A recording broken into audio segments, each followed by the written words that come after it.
he kind of should be fine and escape too much criticism.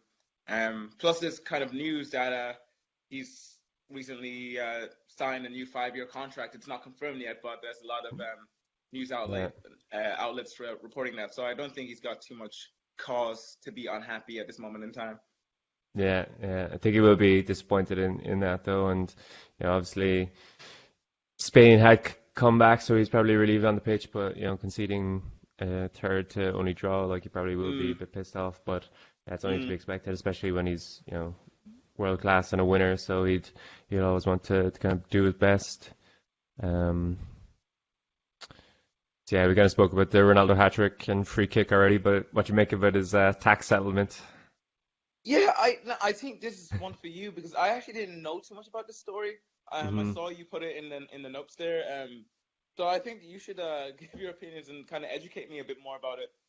Yeah, so it all kind of comes down to image rights and stuff like that. So I think Mm, a lot of footballers, managers like Jose Mourinho had his kind of tax kind of scandal as well, and hmm obviously Lionel Messi had a similar kind of outcome to what Ronaldo has, and I guess that's probably used to the precedence that pay what you owe or come to some sort of settlement financially, a 2-year suspended sentence. So if you do it again, you're going to prison, but mm, it's not going to be going to prison for 2 years because I imagine he won't be making the same mistakes again. But yeah, it all comes down to image rights, so kind of offshore accounts and everything like that, and basically trying to hide money that you're earning from the state or whatever. So Messi was kind of doing something similar, and I think when you make that much money, you're always going to look for different ways and different kind of structures to try and protect your money.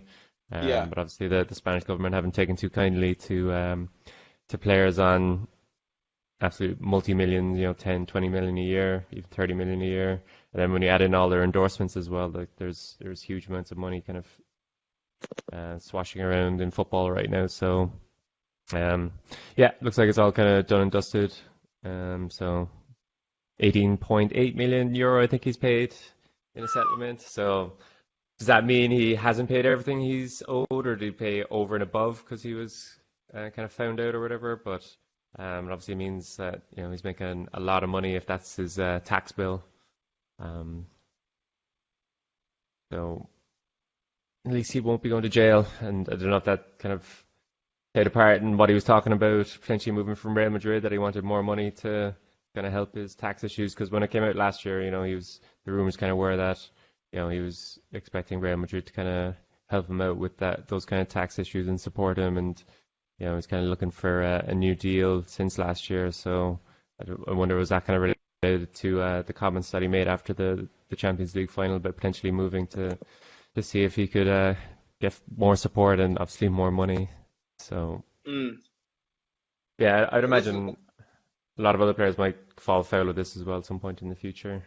Well, it seems to only really happen in Spain. I'm only really hearing stories like, yeah, I've heard of Jose Mourinho and I've heard of Lionel Messi and I have heard grumblings of Ronaldo because that's always been reasons of why Hmm. Ronaldo wanted to move back to Manchester United because of this. Yeah. So yeah, it seems to be a thing that if you're a really successful Spanish sports personality, you're gonna have trouble. You're gonna have problems with the tax office apparently. Um, Yeah. but at least he's got it sorted now.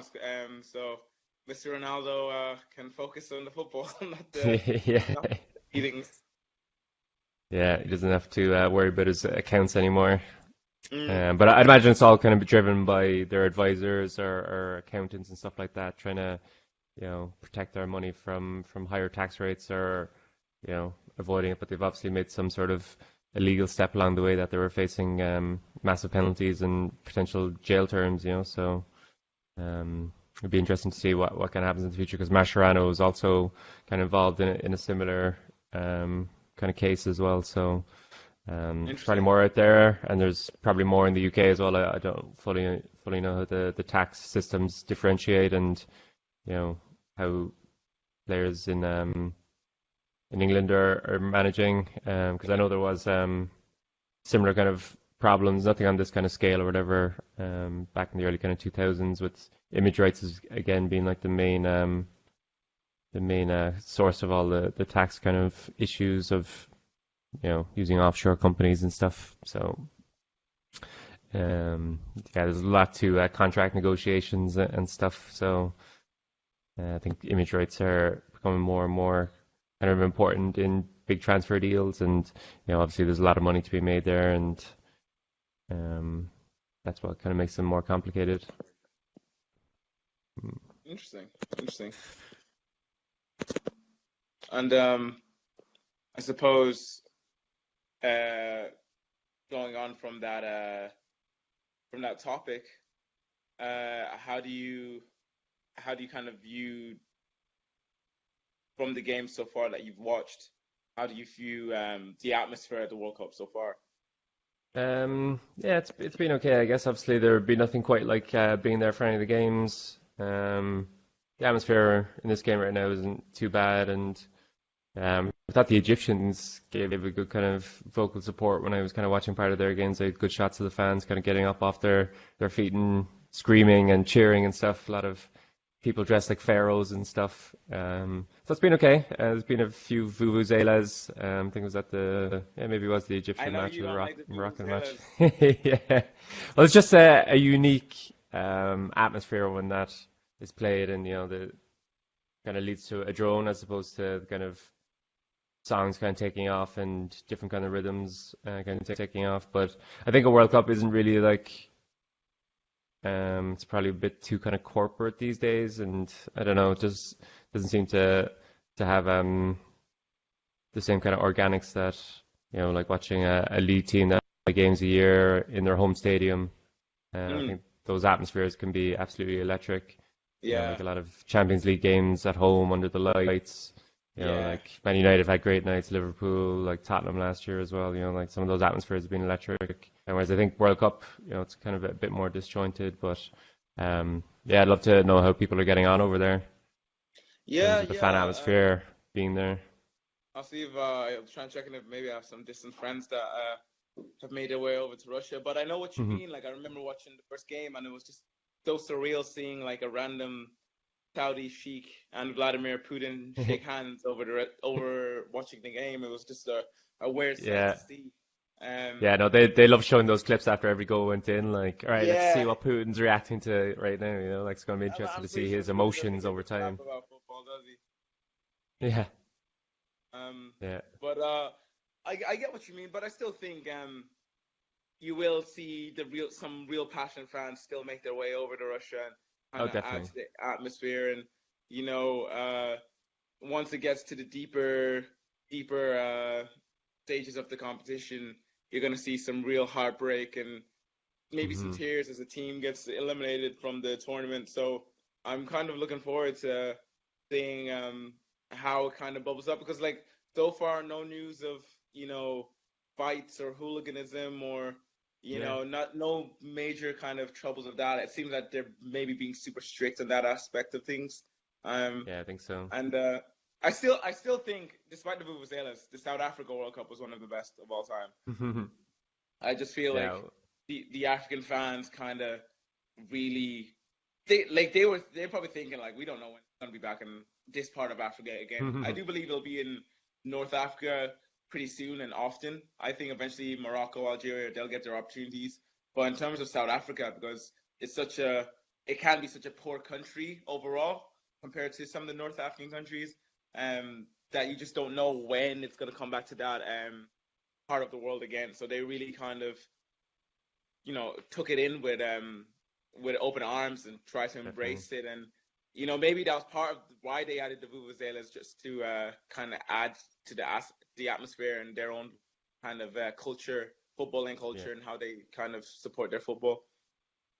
Yeah, definitely. And I think, South Africans love football, whereas I don't think the Russians have the same kind of love for football, that it's not like the Yeah, national obsession. So I think the last two World Cups before this, like obviously Brazil, they absolutely love football as well. So I think the atmospheres of both of those were good, obviously, very well supported by the locals, whereas I think in Russia they're kind of having some issues selling a lot of tickets because there was a lot of was it the Argentina Uruguay game? Seems like there's a lot of kind of empty seats to that game. So obviously, if you're not selling out stadiums, it's quite difficult to kind of generate that atmosphere.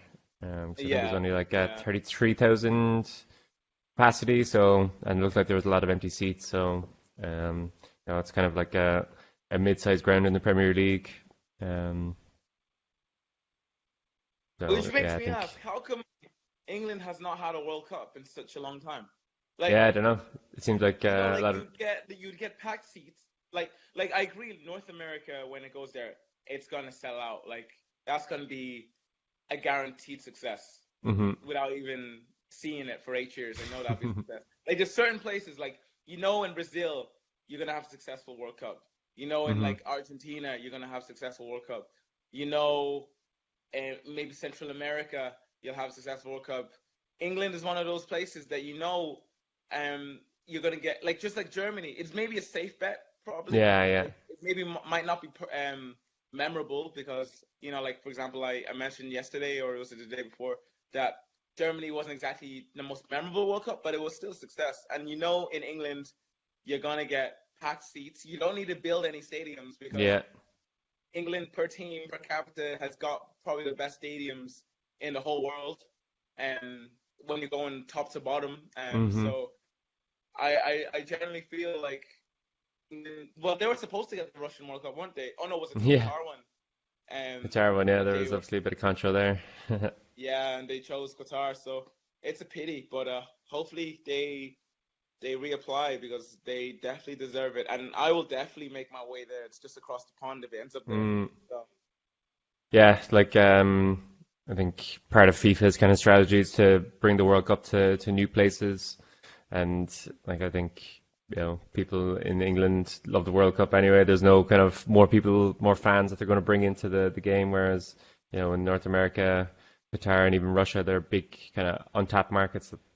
Football isn't massive over there, whereas as you say, like England's got everything that it needs to host a World Cup. All the Yeah. infrastructure, all the stadiums.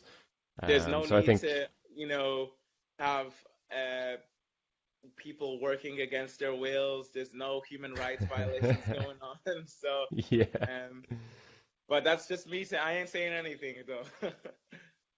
yeah. Like if there's any kind of last minute issues with Qatar, I think England would be in the perfect place to host a World Cup at the last minute because it has happened Mm, before. I think Brazil was supposed to host the '86 World Cup and they couldn't in the end, and then Mexico and it just kind of stepped in at the last mm, minute as when no one else kind of would. So that does kind of happen. So obviously. We're 4 years away from that World Cup, so there's a lot to happen before then and now, and the evidence is just kind of stacking up against Qatar in terms of all the corruption to get that World Cup. So there's things that might happen, and obviously that's probably going to be a December World Cup, so that's a huge change on the tradition of the World Cup being a summer tournament. mm.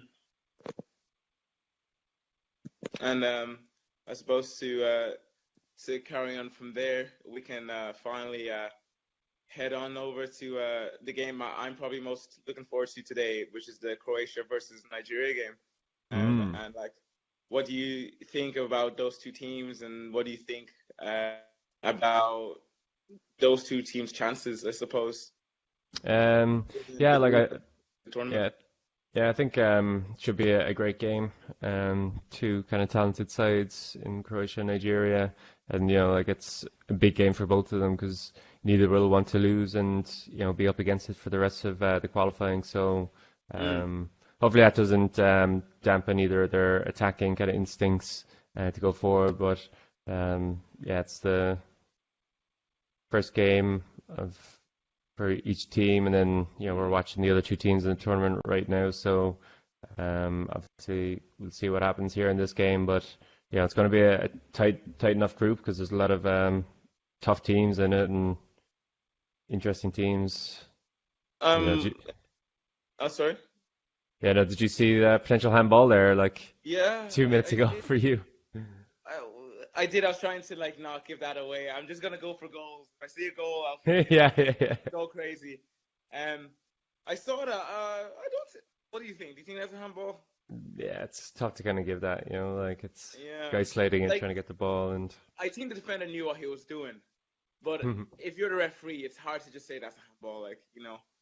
Um, but the defender definitely knew what he was doing by placing his hand down there. yeah, Uh, definitely. but I think it's a fair decision. You need to be 100% sure that it's a penalty, and I don't think he was, and I don't think Argentina can cry too much about that Yeah. unless they lose, of course. Yeah, no, they tried to anyway. They tried to kind of surround the ref, and he was having none of it. So yeah, I Mm, think it's tough when you're already in like a natural kind of motion, like kind of sliding in like that, trying to block the ball that yeah, kind of hit your hand. If he was still standing up and yeah. he put his hand towards the ball, then yeah, definitely. Um, Um, but to go back about Denmark and sorry, to go back about Croatia and Nigeria, I think hmm both are two really good teams. A lot of people going on about Croatia saying they're the clear second favorites in this group. I don't think so. Like, they finished second to Iceland. Yeah, Like, they're in their yes, they group. have Modric and they've got Kovacic and they've got who's the former Leicester player? He's a striker. Oh, Kramaric up front. Kramaric. Yeah, Like, I think Rakitic. yeah, they're the 3 or 4 players that kind of stand out to me. But they, as a team, they don't really impress me too much. I think Nigeria coming into this, I don't think they made the last tournament, so they're coming to this with no pressure. Oh no, they did make the last tournament, sorry, but they're coming into this with no pressure, no expectations. I really feel they've got the potential just to play some really good, exciting, fast football because that's when Nigeria at the best. They're full of pacey players. They got John Obi Mikel playing quarterback in the middle, and I really generally think I don't know if they'll make it out of this group even, and that's the honest truth. But I believe they're just a talented team that can play some exciting stuff. hmm So I am excited for that game because I feel Croatia can be a bit, for all their talent, you could say European talent, they can be a bit slow and ploddy, and they're not known for their physical attributes, so they could be undone in that case. For so I nearly saw another goal there. I was just like, shit, is Iceland gonna go 2-1 up here? That'd be nuts. But yeah, but like in terms of a result, what do you think would happen? Um, Going to be an interesting game, but if you're saying that John Obi Mikel is like a quarterback for Nigeria, does that make Victor Moses a wide receiver? I think so. You got Moses, Iwobi's playing running back, so Yeah. Yeah, like I was just checking Paddy Power there for their odds, and yeah, it's Croatia kind of odds-on favorite, 4-1 on Nigeria, so looking like a 25% chance of what they say. So I think for a lot of teams, like the first game of the tournament kind of dictates what will happen for the yeah. rest, and this being the group of death, like all these 4 teams, if Argentina and Iceland end up drawing this game, like we're only halfway through pretty much. So it could be a wide open group. For sure, for sure. You're very right in saying this is the group of death because I won't say all 4 of these teams are like top teams, but like bar Argentina, those other 3 teams are very similar in terms of their standings and in terms of their respect for each other. I don't think any of those other 3 teams would necessarily fear each other as the same way they would fear Argentina. So Yeah, definitely. I'm definitely thinking I'm definitely seeing a win because the way Nigeria play, the way a lot of these Western African teams play, like Senegal will be the same too. They don't play to draw. I don't think like African teams aren't known to like put men behind the box, and that's why they can sometimes cause teams trouble because they'll attack teams and they'll go at teams. And I really feel Nigeria will go at them. I feel it's a game with goals. I'm gonna go 3-2 Nigeria. Let's say there'll be a lot of goals. Okay, yeah, I'm looking forward to that game if that happens. Yeah. I'm probably going to go 1-0 Croatia. Croatia. I think it'll be quite a tight game. Yeah, that's what I kind of think. But yeah, hoping for a good game and hoping it's a 3-2 because that'd be phenomenal. After last night's exciting game, it'd be great to have a lot of goals in this tournament because obviously Russia started with 5 as well, so it would make a lot of people entertained this evening. So yeah, it's halftime anyway in Um, the Argentina-Iceland game, 1-1 at the moment. yeah, what did you think so? Yeah, it's been a good enough game. I think there's a lot more to kind of come. I think Iceland definitely be the happier of the two, and I think they've probably played better than Argentina so far. There hasn't really been too much kind of goal mouth action. Um, Mm, Probably been more in the Argentinian box than up the other end. And it's been a couple of nice yeah, shots, but nothing major. nothing too crazy. Yeah, I think the same too. I feel Iceland have done themselves a world of justice, a world of good, and Mm, shown you can't take them lightly, especially coming straight back at them after conceding that goal. So I'm yeah, excited no, for it's the second half. They've come close a couple of times to taking the lead too, so it should be a fun game to finish. yeah, definitely. No, it's been a even enough game in terms of like two teams and how well they're playing and stuff, Mm. given the context. But yeah, it's 80% possession to Argentina, 20% to Iceland. So no surprises there. Possession That doesn't win football games. it sure doesn't. Yeah, it's 11-8 in shots to Argentina. So I think Iceland are doing a good job with their 20% possession that they've had so many shots. Yeah. Now it says here that you've picked up there's been issues with the ball. Can you? Yeah, yeah. Did you see that in the French game? I actually did not. I must have missed it. Yeah, it basically like happened twice in pretty quick succession that players just ended up kicking out the ball that the ball had, like there was no bounce on it. I don't know, did they get punctured in a Oh, couple of okay. incidents and stuff. So it happened twice in about 5 minutes in the French game. And then I don't know, it was like kind of thinking it happened again yesterday at some point where they had to swap out Uh, the ball. So I wonder is there something an there? So issue. it's yeah, it's just Interesting. something to kind of watch. Obviously, like pretty much every tournament, there's always people like kind of giving out about the ball and how it moves and Yeah. stuff, and that they try and reinvent it so much. And I haven't really heard too much about the ball this time around and like the overall kind of design of it, but it's just something that I noticed that the ball had to be replaced twice in quick succession. So Mm. let's Well, see if there's any more. I'll be on the lookout for that. I haven't noticed too much on that either, but that's quite interesting actually. Mm. Um, but I think we've kind of covered all bases with that so far. Uh, do you anything you'd like to add? Yeah, I've got a couple of other things here in the notes, like just about France versus Australia. Obviously, France ended up winning 2-1.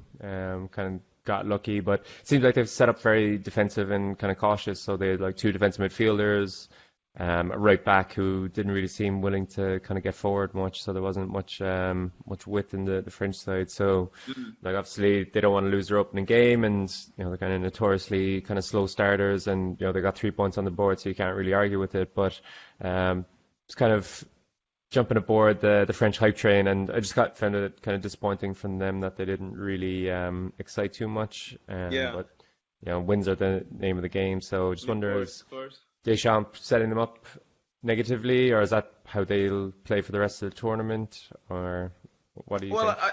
I really don't hope. I really hope they don't set up too negatively because like that team, if you put that team on FIFA, like you're gonna be like steaming teams. Yeah. You're gonna be steamrolling teams.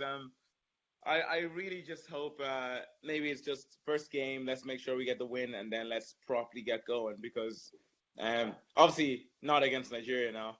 Yeah.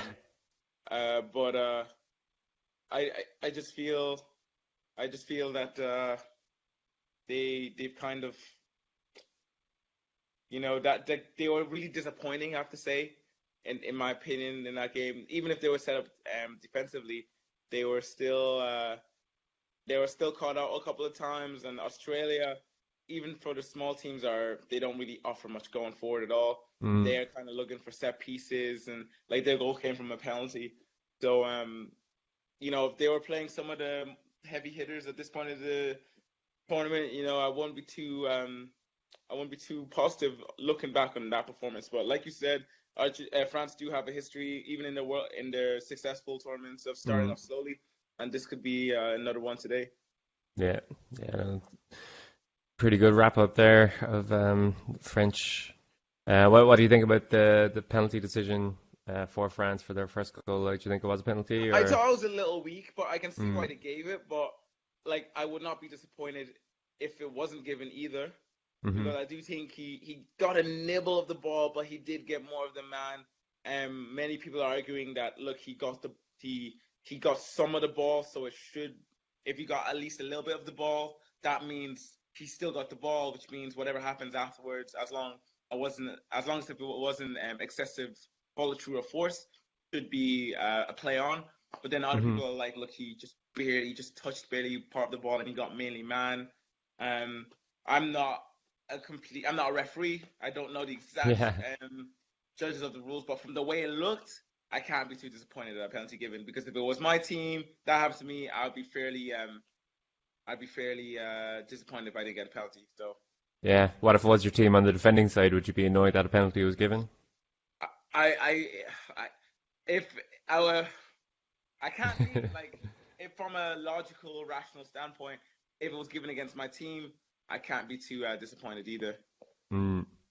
Yeah, no, I think that's kind of fair enough. It was an interesting decision, and it's kind of first incident with VAR that we've seen so far. So Mm. it'll be interesting to see how VAR kind of develops. 'Cause I think it took 1 minute 20 seconds or something they were saying between the incident and actual being Yeah, and the awarded. actual So um, did you see the French celebration afterwards? Actually, it's another kind of thing that I picked up. I don't know if I was watching this with a fine-tooth comb this morning, but I kind of picked up on that as well. Did you see it? no, after the game, you mean? No, no, no. Just after the penalty when Griezmann kind of put the ball in. I didn't take too much notice of it. Why? Yeah, so it was like Dembele was probably like one of the first players to come over, and then he was like kind of beckoning everybody else over, and then it seemed like they had like a full kind of team huddle without Hugo Lloris being the captain, obviously in goal, but it looked like Varane was kind of leading a bit of a pep talk or something.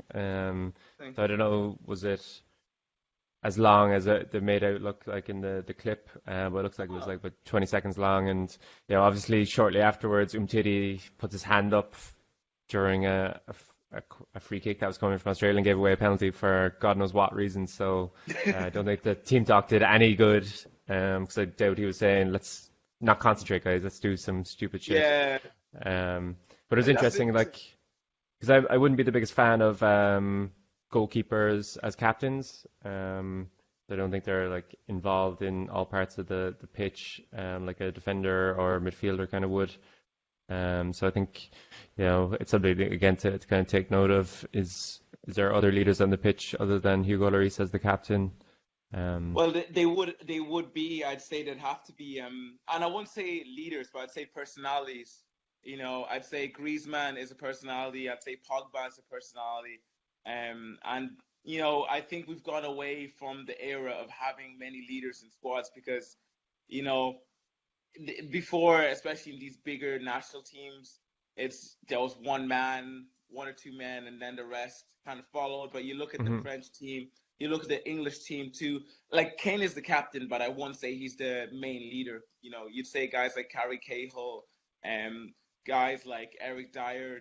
They're not even telling people what to do, but Henderson. just in terms of a personality, that's who they are. Mm, Um, so yeah. I definitely think these commentators, they go on about, oh, there's got to be a leader in the team, but the days of Roy Keane, the Mhm, days of Zidane, the days of Gennaro Gattuso, I think they're going away slightly, and it's more about having strong personalities in your squad, not necessarily a leader telling you what mhm, to do, or leading by example.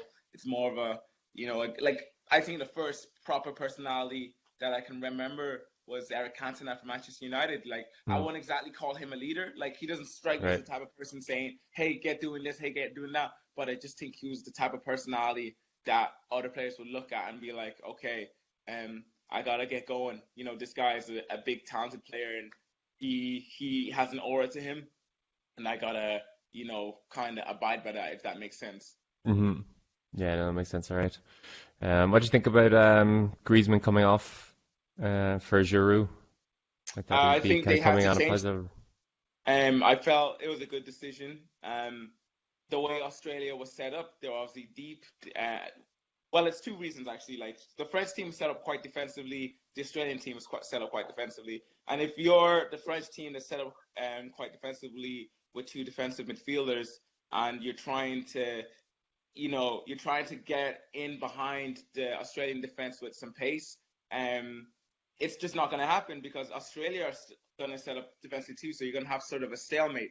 So if you're going to, kind of try and get in to the heart of the Australian defense, put in Giroud, who's a big, tall guy that can hold the ball up to let the French support kind of gather, is a good move. And I really think they should have, if they were going to set up like they should have probably started with Giroud because he could have Hmm. probably given the Australian defense more trouble because, the Australian defenders I can't think of the names, but they were very, very disciplined and they were very, very good in my opinion, and they didn't do much wrong. And like dealing with Griezmann, who he's a very talented player, but he's not the most physically imposing player. And if he doesn't have exactly much space to run in behind, that also kind of limits his game. Same with Hmm. Dembele, same with Mbappe. Mbappe was very quiet today. And it wasn't purely Australia's defense, but it was also the way he set up the French team and not really taking advantage of of France's talents, in my opinion. Yeah, yeah. I think Mbappe was making some good runs over the top, and there was a lot of kind of balls over the top in the first half, especially. Like so, I think there was something to develop on there for future games for France. But yeah, it wasn't the helter skelter that I kind of thought it was. I thought it might be a 4 or 5 nil kind of demolition kind of job. But yeah, as you say, the Australian defense, they're tight and compact, and they kind of made it difficult for France to be at their free flowing best. So. Mm. Obviously, France got the 3 points on the board, so um, we'll see what happens next in the Peru and Denmark game, the other game in that group later on at 5 o'clock. So should be an interesting battle there as well, because I think those two teams will probably fancy their chances of potentially getting a run at second spot. So it's early days, but is that the second place playoff kind of game that if someone can win that, then it sets them in good position to kind of You get out have of to the say group. so. You don't have to say so, wouldn't you? Mm, Um, but well, we'll see. There's a lot still to play for. It's only match day. We're still in game one of mm. each group, so let's see how things unfold, I suppose. Yeah, yeah, you definitely don't want to lose your first game, especially when it's against probably your closest kind of competition for a second place spot. Mm, So I'm looking forward to seeing Christian Eriksen for Denmark. Like it's kind of Operation Give It to Christian Eriksen. yep. There's a lot of Danish fans wearing a T-shirt of their strategy, and it's basically like give it to Christian Eriksen. Did we score? Yes, great. If not, give it ball back to Christian Eriksen because yeah, he does it all for them really. Like I think he was their top scorer and obviously Oh, top assister. So he was very impressive in the qualifying run. mm, He was one of the top scorers of the whole qualifying tournament. Never mind just for Denmark. yeah, So I'm kind of looking forward to big things from Eriksen. I do always feel like you're a Tottenham fan. I don't know if you'll yeah. agree with me, but I do always feel like the full extent of what Christian Eriksen can do is not really shown at Tottenham because of what Tottenham have. They've got Kane, who's just on his day a complete goal scoring machine. They've got Son, who just does so much in terms of aiding Kane, in terms of his movement into space, his finishing himself, and his creation. So it's nearly as if Eriksen at Tottenham is just purely a passer, And I think Eriksen can do so much more. I remember when he first came to Tottenham, he always seemed a little bit more involved in their play. And obviously, when he was at Ajax, he was a complete beast. That obviously Mm, got him the move over to Tottenham. And like you see it when he plays with Denmark, he just does so much more. And people kind of see Eriksen sort of the way some people see Ozil at Arsenal. Like he's kind of like a luxury player, and you can kind of maybe get away with even sometimes not having him in the team because you think he's just one of those kind of fancy players. He can move nicely and give you some nice exotic passes, but I feel he can do so much more, and I feel this World Cup is going to be kind of a table for him to show what he can do. yeah, yeah, no, definitely. Like obviously being pretty much like a one-man team, he's pretty much like crossing in the ball and trying to get on the end of it himself, like to put it in. So Yeah. definitely when you do that, and he pretty much takes every corner, every free kick, although he does have for Mm. Tottenham as well. But he's definitely playing with a lot better players at Tottenham. So it's easy for Harry Kane to get headlines after a game, even though Eriksen might have put in the man of the match performance. And that's And true, like Kane had so much success this year, but how many of those assists come from how many, not even Kane's assists, how many of Tottenham's assists come solely from Eriksen? He's actually so underrated in my opinion. Um I think he's one of the most, like, people see him as a good player, but like the extent of how good he is, I think it's not even hidden. Like, you don't hear stories of Juventus or Real Madrid wanting to sign him and I mm, think that's Tottenham should be thanking God that's the case, because I think he's the sort of player that you don't notice too much when he's on the pitch, sort of like Carrick, but you mm, take him out of your team and like he's kind of like your heartbeat in a way. Um, you take him out of your team and like where are you getting the guy who connects the dots from? Where are you getting the guy that's treading in those true passes, those dangerous balls that make the defense think? Because there's no one really else in that Tottenham team that can do it on a regular basis compared to mm. Eriksen, I feel so. Yeah, and that's probably one of the things that Tottenham are probably going to look to kind of sign during the summer, like a genuine replacement for Eriksen. Like, because right now, if he's injured or is off form, like there's not much to Mm, kind of replace him directly. Obviously, he could play different players in his position, but if you put in Ali there or Lamela or Dunn, it's not the same. no, So yeah, there's kind of been rumors of Jack Grealish being signed by Tottenham for that role. I think So that's an awful signing. I think he shouldn't go there. I think his time is kind of gone. Like, there was a mm, time where, yeah, he would have been a solid signing, but I think he's shown he has an attitude problem. I've shown he can be. Obviously, he's what, 23, 24 now. I think it's Um, 22 going on 23 pretty 23. shortly. Um, so like this is around the time he should be maturing, and he's still inconsistent. Even at the championship with Aston Villa, I think it would be an awful signing. I think they should not go there at all. That's just my opinion. Yeah, and I think possibly because he's a homegrown talent. So the way you have to have your squad kind of set Yeah, up that you have to have so many homegrown. So Tottenham promote don't really within have the that youth many. system. Promote within the Yeah, youth but system. like even if you promote a younger player and they're under a certain age, they don't actually count for that list. So it has to Oh, be is it like, really? yeah. No, so it's kind of a weird thing that, like we've had young players in our squad last year, but they didn't actually count as homegrown because they don't have That's to be on a interesting. homegrown list because they're underage, so they don't have to be mentioned on a list. But I'm sure Um, that you have to have some 18-year-olds in the youth system and the under 21. So do you? I don't yeah, know. no, we do like, but if they are, I think it's under 21 or so that they don't actually have to be named on the squad list, and that means they don't count as Okay. homegrown. So So it's you it's a need weird one. over 21 basically. Yeah, and that's why Chelsea have been signing players like Danny Drinkwater and Ross Barkley that they're kind of filling their squad with English players to kind Mm. of adhere to those rules so they can have a full 25-man squad filled with kind of 17 non-homegrown It's true overage because players. Barkley didn't play that much in the second half of the season, did he? No, he didn't know. Like he was quite injured when he kind of came. That he wasn't like fully at fitness. Played a couple of games and then kind of got re-injured. So I think he's had a Interesting. bad kind of run of form there. So yeah, Tottenham are kind of linked to sign him, and it's kind of paying close attention to his recovery between the Mm. summer window and January. And like he posted a picture of his hamstring and like serious scar, like the full length of his hamstring. Like so, it looked like a pretty serious injury and pretty serious Mm. hamstring tear that he had to get repaired. So. Obviously, it's a big change to a player's kind of physical makeup when they have a serious injury like that, and obviously the operation as well. I think Mm. operations are always kind of a last choice or last preference, so having to do it is always kind of not the best sign. But Of yeah, it'd be course. interesting to see what happens to him in the future because kind of thought he might have hoped to play his way back in and potentially get a call up to the England squad. But yeah, he was nowhere near it, obviously, in the end. Well, like I feel if Tottenham signed uh Ross Barkley, it just makes me ask, why did you ever get rid of Gylfi Sigurdsson?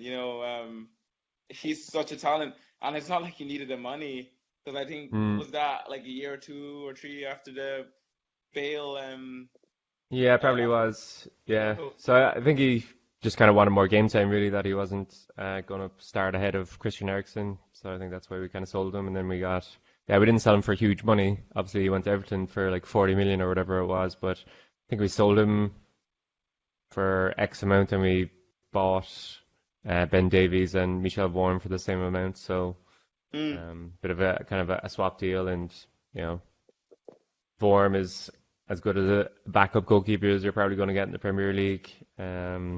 And Ben Davies has been a very good left back for us, and he's only quite young as well. So, but yeah, be interesting to see who we will sign in that Eriksen role. So, what do you think is going to happen in that Peru-Denmark game? Anything to add on Peru? I think when we did previous kind of previews, we didn't really have too much knowledge on Peru. What do you think is going to happen? Well, from the news that I've been hearing is that you shouldn't be sleeping on Peru. Like they still made it out of what's that, CONCACAF? CONMEBOL, yeah. Which is one of the hardest, continental leagues to make it out of. So, and they're playing Denmark, and Denmark are hardly world beaters themselves. Yes, they're a decent European side, but they're nothing Peru should be afraid of. I actually think Peru will actually go at Denmark. Yeah. I expect that too. I say draw, 1-1 draw. Eriksen goal somewhere in there. Cool. Yeah, not a bad shout. Yeah. No, I think it might be a draw as well. I might go for 2-2 just to be different and hope for a slightly more exciting game. Obviously, I think Peru have Guerrero, their striker. Did you hear about the controversy about him and him being allowed to play? No, can you tell me? Oh, is that the drugs? Yeah, I actually heard of that. Yeah, drugs ban. Yeah, I think. Yeah, but he was allowed to play in the last minute. They changed the rules. Yeah. Like there was it was kind of proven to be kind of an accidental kind of thing. I'm not fully sure how they. Yeah, I don't actually know like how they kind of prove that, but I guess it's if he's a good player for them, then hopefully he can do some good stuff and make it worth it. Obviously, the other teams might not be too pleased that a guy who was banned for drugs has been allowed to play. Yeah, but it's Peru. It's not Brazil or something.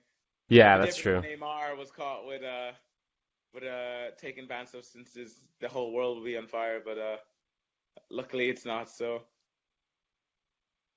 Yeah, and just looking at him here, he's 34-year-old striker, so it's not like he's experienced, obviously, but he's not crazily experienced. Yeah. Can I just ask?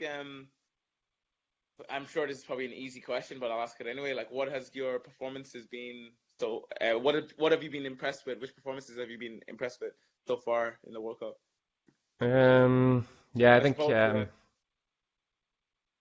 I think Golovin for Russia. He did a lot of cool stuff, and Chercheshev, like he came on for Russia through injury to another player, and like two of his goals were quality. Like the little dink over two sliding defenders and smashing into the net. And then obviously we kind of spoke earlier about Isco in that Spanish game. I think he was absolutely phenomenal. So it's been exciting so far. So I think those have been the two kind of standout performances from individuals that I've kind of noticed and zoned in on. A lot of the other games haven't really been too overwhelming in terms of quality or excitement. So I think those are the two that immediately kind of come to mind. And there hasn't really been much here today. Obviously, I'd throw in Ronaldo as well, and as you say, Costa as well. I think those have been probably the four best performances. That's a good point you've noticed, though. The quality of football has actually not been that great. I don't know, maybe it's mainly because of the teams that have been playing. But bar that game last night, the quality overall has not been, something to shout about. I don't know if there's just been a sudden shift towards a more tactical view of football. I don't know if you've noticed lately in the last couple of years, there's kind of been, more talk these days about formations and a slower kind of game, and maybe that's kind of making its way and creeping into this year's World Cup. So Yeah, no, I definitely think there's, you've seen it in the Premier League quite a bit, like teams just kind of coming and they're no ambition at all to score Mm, and, mm, just playing that kind of park the bus type mentality that Jose Mourinho seemed to invent or at least perfect.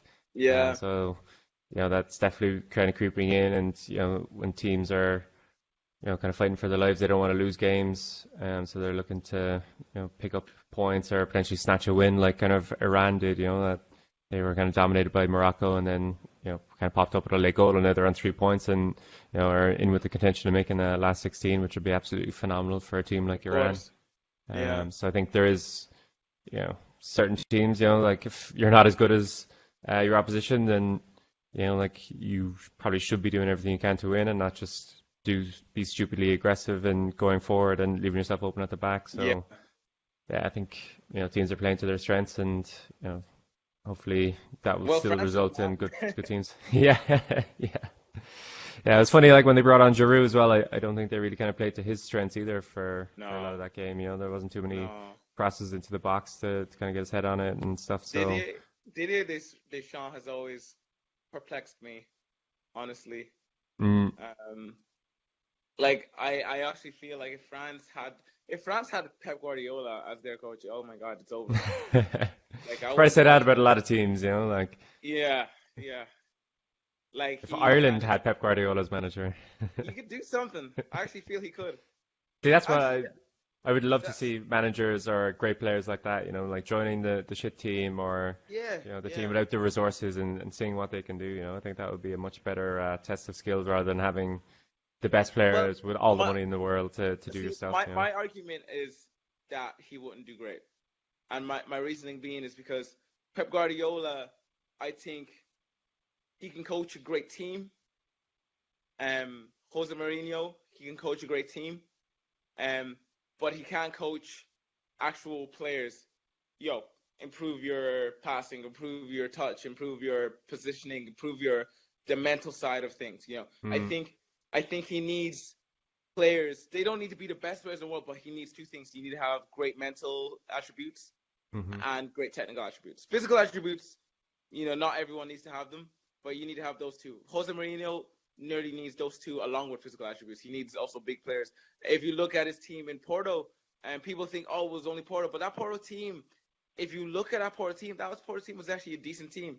yeah, yeah, The majority of that squad ended up moving to some big teams in Europe. Like I remember Deco went to Chelsea, then yeah. to Barcelona himself, and Bosingwa, what's the defender's name? Carvalho. Carvalho, and even the goalkeeper himself, like from top to bottom, that 11 that won that Champions League, the majority of them ended up leaving. That was a very underrated squad he had there, and Definitely. ever since then, wherever they went, they spent big money. So I can't imagine him going now to Leeds in League One or Championship. I think they're in Championship. Can't imagine Pep Guardiola going to Leeds and making them world beaters in 5 years, like some of the Yeah, managers, and yeah. Who purely knows? because they just won't understand. It's like a Harvard teacher coming to your average secondary school in Dublin, trying to teach them um, some sort of high level maths. Like no one's gonna understand it. So, but you still don't doubt the level of that Harvard teacher's skills. It's just Mm. a different sort of talent, I suppose. Yeah, it's interesting that you mentioned Leeds because they've Marcelo Bielsa. Do you know that Mm-hmm. manager? Yep. Yeah, so he's their new manager, and he's kind of revered as like a great technical coach, and Pep Guardiola, Well, where did he come Diego from? China, Simeone. right? I think so, yeah, but he's been everywhere, like Yeah. he's coached in Argentina, France, Spain, the UK, obviously China as well. So, Pep Guardiola, Pochettino, and Diego Simeone kind of up to him as being like, huge influences on their managerial careers and their managerial philosophies. So, it'd be interesting to see how a manager like that kind of gets on at a team like Leeds. Because I think he's highly regarded and definitely likes to play the game a certain way. Mm. That kind of the high press kind of high intensity kind of games, and it'd be interesting because it would be interesting to see Leeds back in the Premier League. They've been gone for a long, long time. Yeah. Oh, well, he's going to the championship first. So we'll see Yeah, if we yeah, can do if we can see if we can do any magic with yeah. that Leeds team. That Leeds team does have some players. They've got a good youth academy, good youth setup. Um, Mm, dude, what a challenge. Um, but that's an interesting shout, and there's a very good manager Leeds are getting there. It will be great mm. to see Leeds back in the Premiership because teams such as Aston Villa as well. Some teams just deserve to be in the Premiership, and Leeds are one of them. Yeah, yeah, no, they're a big club with a big fan base, and obviously their big kind of rivals are Man United. So I think that would be interesting to Yeah, see that kind of Yorkshire derby or whatever it is, kind mm, of back on the calendar. And I would love you to see know, that too. yeah, I don't think they'll be getting there straight away, but it would be interesting to see if they can kind of get a run to maybe Mm. towards a playoff place or something next year. Well, like So the Championship is turning into the Premiership in a way. It's whoever's kind of got the money yeah, is going to get up there. And like Wolves showed it themselves, like they just got crazy investment, hmm crazy investment. They managed to create a relationship with the super agent Jorge Mendes, yeah, and just saw them getting a world class manager. I'm gonna say a world class manager. Um, some world class players. What's the midfielder's name? Uh, Neves, Ruben Neves. yeah, He's a world class talent, a world class yeah, prospect. And he I'm loves not even class. exaggerating. And he plays for fucking cursed. He plays for freaking Wolverhampton Wanderers. Like, you know what I mean? Yeah, well, they're Ruben in the Premiership, Neves. so Well, they're a Premiership team now, but like, you know, I think some of the top teams in Europe have been after him for a long time, and mm, he's at Wolverhampton, and obviously he will move on eventually. That's probably the plan, maybe because I think his agent is Jorge Mendes, and he yeah, it probably will is. find a way to get him back to Real Madrid or something. But Yeah, definitely. Like he's putting his players in shop windows, and it's kind of the proof in the pudding of how powerful these agents are becoming. That they're now dictating transfer policy for a Premiership team, but also dictating the futures of a lot of highly talented players. And obviously, Jorge mm, Mendes kind of predominantly operates with Portuguese players and in yeah, Spain and some things in Italy. Like so, it's very interesting watching the kind of development of agents like him and Raiola, the yeah, agent Minareola. for Well, Pogba, Ibrahimovic, De well, Ligt exactly. from Ajax now, and that he's trying to get a big money move for. So it's really interesting seeing the power of these agents kind of developing, and now there's so much money involved. Like it's absolutely insane Mm, what these guys are kind of getting paid and what they're getting their clients paid as well. So they're mm. definitely good at their jobs. Um, That's very true. Very true. Um, Anything else that you want to cover? Not really today. I think that's pretty much it. I think we've been talking for quite a while now, talking for over an hour or so. I think we got managed to cover everything in the rundown that we had anyway. So unless someone scores pretty quickly, I don't think there's anything else to add. No, no. But I'm willing to do a recap tonight of the rest of the Yeah, yeah, games. yeah, yeah. Like obviously, two more games on this evening. On a 5 and 7, I think it is. Yep. So the Nigeria Croatia game's on it, the later game at 7 o'clock. I'm sorry, I have to mention that Maybe it's there's a penalty just being called. okay. We'll stick around for that. So, Yeah. uh, meanwhile, is it going to VAR or anything, or is it just a straight No, up I call? think it's going straight to Argentina. I think it's a Yeah. very soft penalty given. You'll see it now in a minute. Um, it's very soft. Like the guy doesn't even realize he's there. Ooh, yeah, a little push in the back. You seen it yourself? Yeah, yeah, just out there live. Kun Aguero went down, was Yeah. it? Yeah. I don't think it was a push though. I think he just ran across him and fell.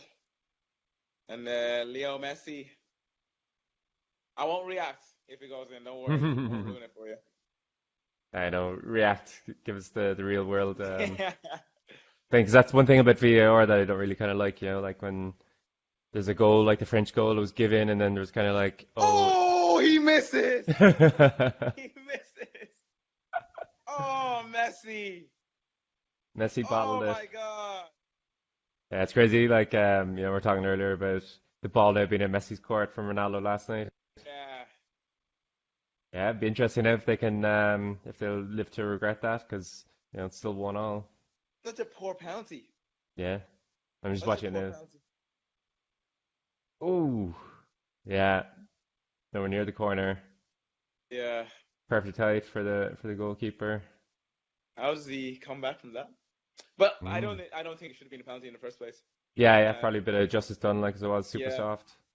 But yeah, you'd There's expect Messi to put that away. uh good really good on the goalkeeper to guess the right Yeah, way.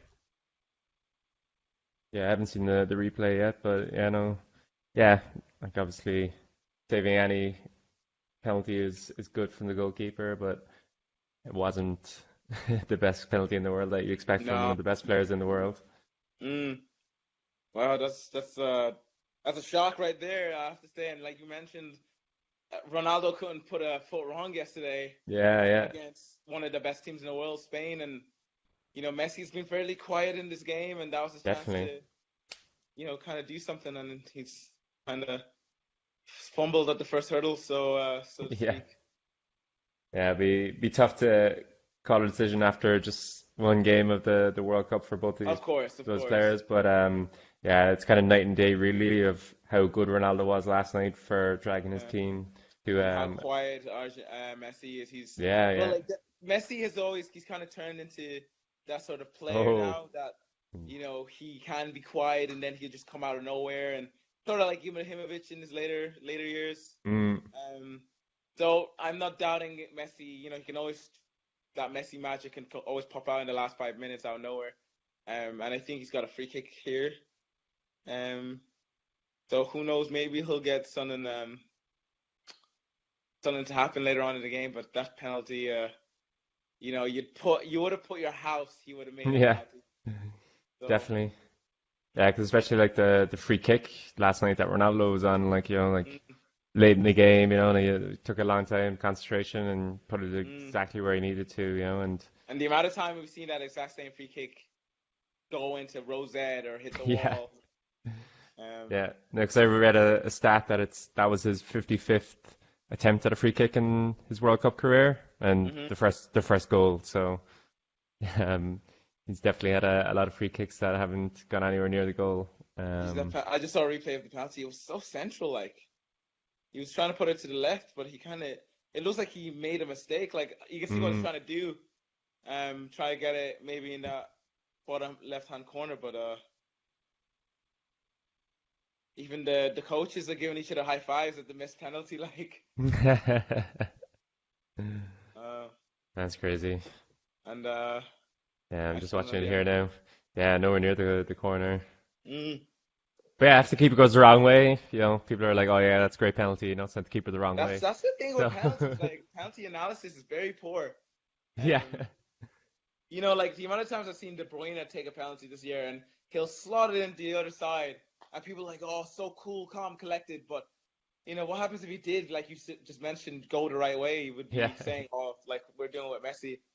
Um, that's yeah. why I It's a always bit of a believe lottery. I always believe who's a good penalty taker. Robbie Keane was always one of the best Mm, penalty takers back in the day. was. Yeah, I think I like Hazard's approach. Like I haven't seen him miss a penalty before, and he seems to Who? be very Eden Hazard. Oh yeah, yeah. Yeah, it seems to just wait for that keeper to make Make a a move. little move one way, and then he just kind of like rolls it in. Like there's Mm, um never any power in his penalties, but it seems exactly. to Yeah. work for him. So kind of like a game of chicken is the kind of approach he goes for, and so far he's won. So Mm, um, looking forward to that group actually with England and Belgium's group kind of playing on Monday. yeah. So Yeah. looking True. forward to kind of talking about that. England should be grand with Tunisia. Mm. Um, and then who's Belgium playing? Um, don't know. I Who's it else is in that group? think it's England, Algeria. Belgium, Panama. Panama. Oh, jeez, that's a very easy group. Yeah, yeah, yeah. And I was kind of looking at the kind of layout, and it might suit whoever comes second in that group more. That they'll have a easier, well, potentially easier last 16 game because I think they'd be playing the winners of Brazil's group. I think so. Be Ooh. interesting. Be interesting. the winner would be playing the winner of Brazil's group. Is that what you said? Yeah, what was I looking up? Or maybe it's in the next round that they'd be facing Brazil if they got to a quarterfinal. But So they'd you be in the think it'd be same side of better that. to finish second?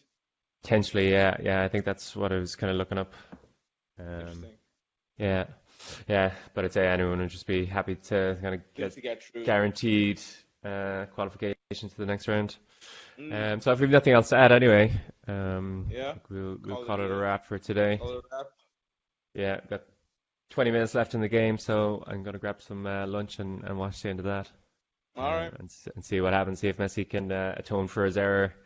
Of course. Because yeah, neither Messi or Ronaldo have really scored too many goals in the World Cup before now. Obviously, Ronaldo just scored a hat-trick last night, so it's another part of the debate of the Messi versus Ronaldo, and neither of But them have won a Ronaldo World just Cup. seems to So be doing it in the big tournaments, you know? yeah, his record recently has been phenomenal. Euros, Champions Leagues, and so far so good in the World Cup. hmm Anyway, I'll catch you later on for Yeah. the midnight show. Yeah, the midnight show. Yeah, the recap. So yeah, hopefully it'll be good games to talk about later on this evening. Sweet, sweet. All right, then Cool, have man. a good one. Enjoy your day. Enjoy the games.